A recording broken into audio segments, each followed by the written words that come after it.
What's up, everyone? Welcome to the video. Today we're going to take a look at how to replace the battery in this Chevy flip key remote fob. So this key fob is going to be for the Chevrolet vehicles that do not have a push button start ignition, and it's going to use replacement battery CR2032. I'll put a link in the description box of this video to where you can purchase these batteries if you're in need. The other thing we're going to be using is a small flathead screwdriver.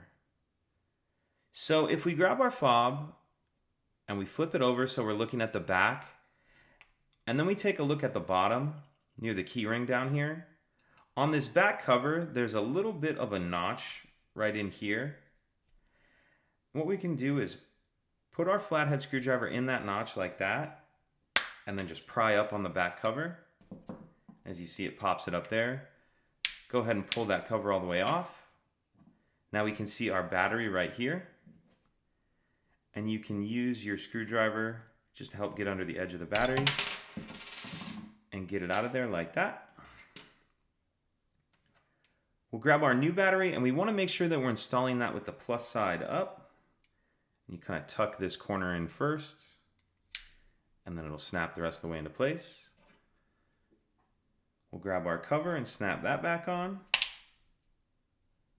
And that's it. Pretty simple. If you have any questions, please let me know. If you could take a second to like and subscribe, it helps us out, and I'd appreciate it. Thank you.